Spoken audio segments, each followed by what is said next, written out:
He goes, "I'm fine, Stephanie, but it's my father. My father's done something really bad." Welcome to Watch Mojo, and today we're counting down our picks for the most shocking acts of betrayal throughout history. We will only be including stories that are widely chronicled and unambiguously rooted in history, so allegory or biblical stories like Judas and Jesus will not be included.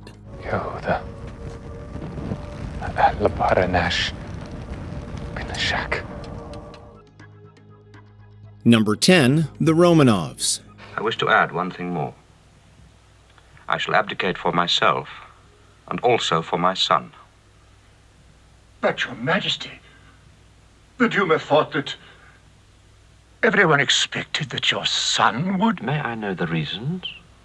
My reasons are personal. A 300-year-old dynasty came to an end in 1917 with the fall of the House of Romanov. The house ruled Russia since the 17th century, but it fell in a flurry of betrayals. Tsar Nicholas II was forced to abdicate the throne under immense pressure from people he once trusted, including his top generals Alexeyev and Ruzsky, members of the Russian parliament, and even his cousin, Grand Duke Mikhail Alexandrovich. General Ruzsky cannot answer for my troops.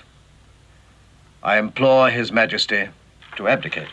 Meanwhile, bodies like the aristocracy and military elite largely stood aside and even supported the provisional government that replaced him. The twisty story culminated on July 17, 1918, when the Bolsheviks executed Nicholas II, his wife Alexandra, their 5 children, and 4 loyal servants in one of the most shocking assassinations of the 20th century. Number 9, the Black Dinner. I feel I've been remiss in my duties.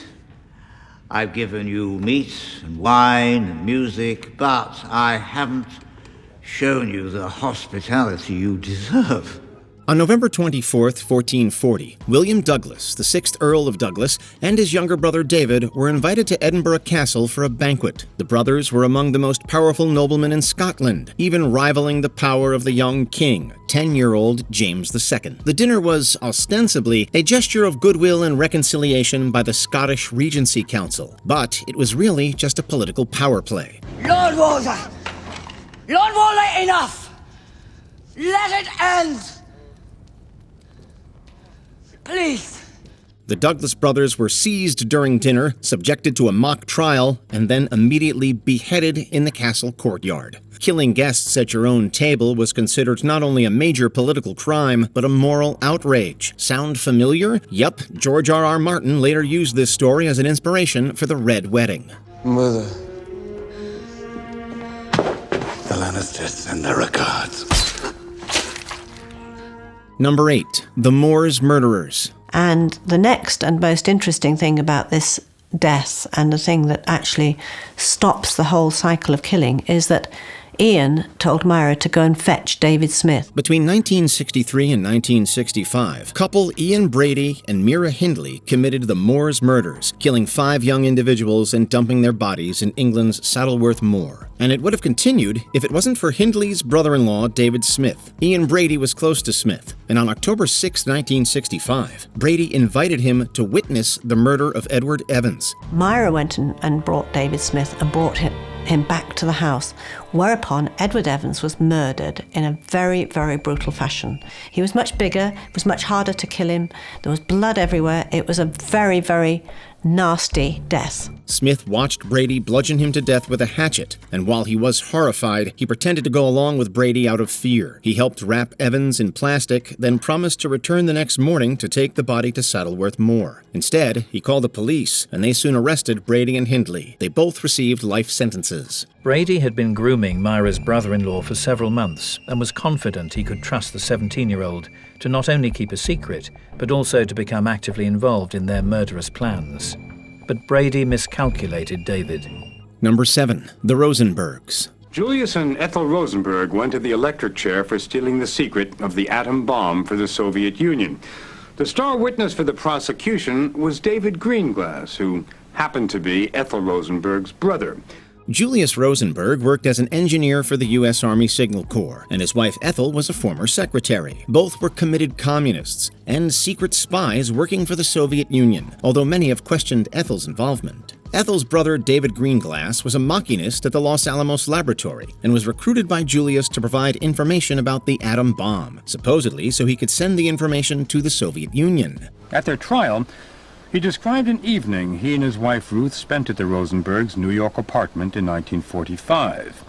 He brought sketches and handwritten notes about the atom bomb with him, and after dinner, Greenglass told the court they got down to business.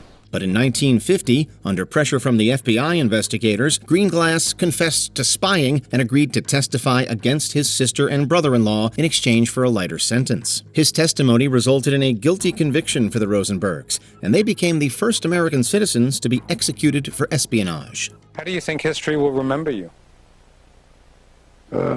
As a spy that turned his family in. Do you care? Not particularly. I don't care. Number 6. Aldrich Ames.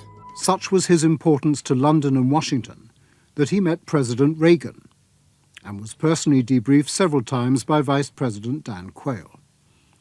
But in the light of the Ames revelations, should this triumph for Western intelligence now be reassessed? One of the most damaging spies in American history, Aldrich Ames joined the CIA in 1962 and specialized in Soviet counterintelligence. As such, he had access to highly sensitive information about CIA operations and informants. But in 1985, Ames hit a period of financial and personal difficulty, so he used this sensitive information against the U.S. and began spying for the KGB. He was paid millions of dollars in return for counterintelligence strategies, surveillance techniques, and the names of at least 25 double agents working inside the Soviet Union. And now we know from the FBI affidavit that Mr. Ames had received a payment of £6,000 the 18th of May, just few days after my recall to Moscow.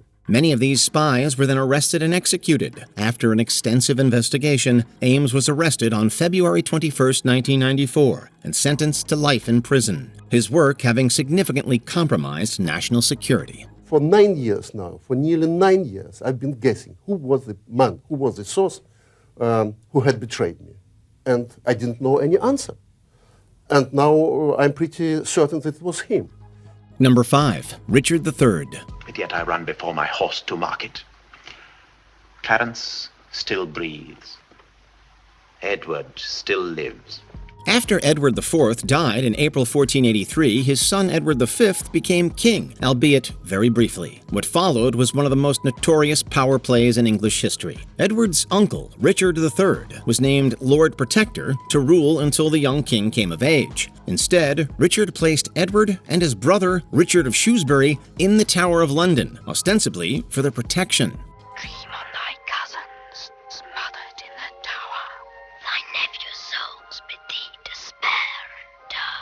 Instead, Richard conspired to name Edward illegitimate and therefore unfit for the throne. He then took the throne for himself, being crowned King Richard III on July 6, 1483. The princes in the Tower were never seen again, and many historians believe that Richard either had them murdered or personally killed them himself. The son of Clarence have I pent up close. His daughter meanly have I matched in marriage. The sons of Edward sleep in Abram's bosom. And Anne, my wife, hath bid this world good night. Number 4. Bernie Maidoff. Yeah, this morning we want to show you an extra clip of the interview that did not make it on TV on Sunday, where Andrew Maidoff talks about how he and his brother told the FBI about their father. American financier Bernie Maidoff pulled off the most successful Ponzi scheme in history, costing investors billions of dollars. For years, Maidoff ran this scheme through his seemingly legitimate business, Bernard L. Madoff Investment Securities, LLC. But the house of cards collapsed in December 2008, when Maidoff informed his sons, Mark and Andrew, of the scheme. And the decision to turn him in, how did that evolve? Well, we knew right away that that was our only course of action. The brothers worked at the firm, but they were unaware of the fraudulent activities. They were shocked upon learning the truth and immediately went to the authorities and reported their father. The next day, Maidoff was arrested by the FBI. Making the story even more Shakespearean, Mark Maidoff later took his own life, and Andrew died of cancer in 2014. Cancer he partly attributed to the stress of the dramatic ordeal. It was, she writes in her newly released memoir, too much for Mark to bear.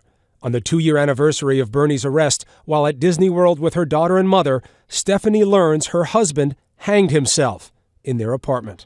Number 3, Robert Hansen. According to the Office of the FBI's Inspector General, we're quoting here, Hansen compromised some of the nation's most important intelligence and military secrets, including the identities of dozens of human sources, at least 3 of whom were executed.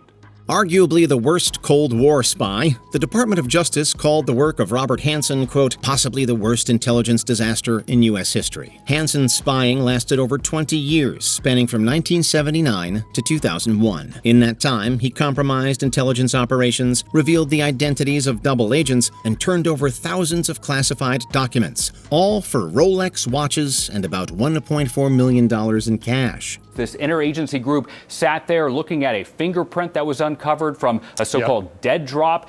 They were able to run that. That matched to Robert Hansen. As you see on your video screen there, he was eventually taken into custody by the FBI. After years of suspicion and multiple mole hunts, Hansen was arrested on February 18, 2001, and sentenced to life in prison. He spent the rest of his days at ADX Florence, an inescapable supermax prison in Colorado that houses the worst criminals in the country. He died there in 2023.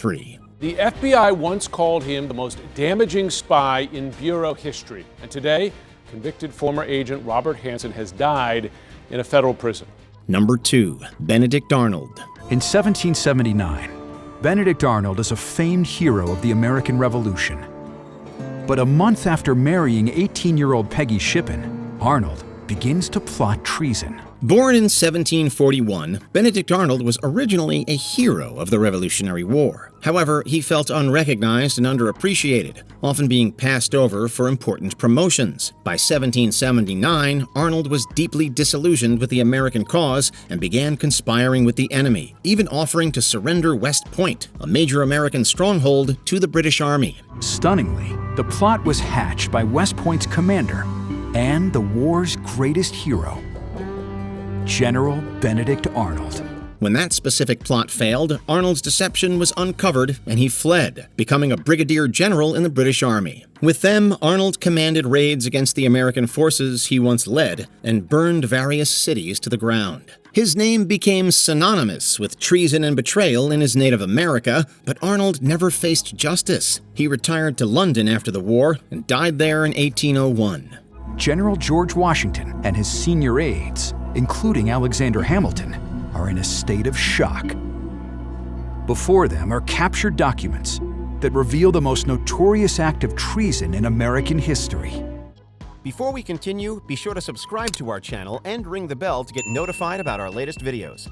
You have the option to be notified for occasional videos or all of them. If you're on your phone, make sure you go into settings and switch on your notifications. Number 1, Julius Caesar and Brutus.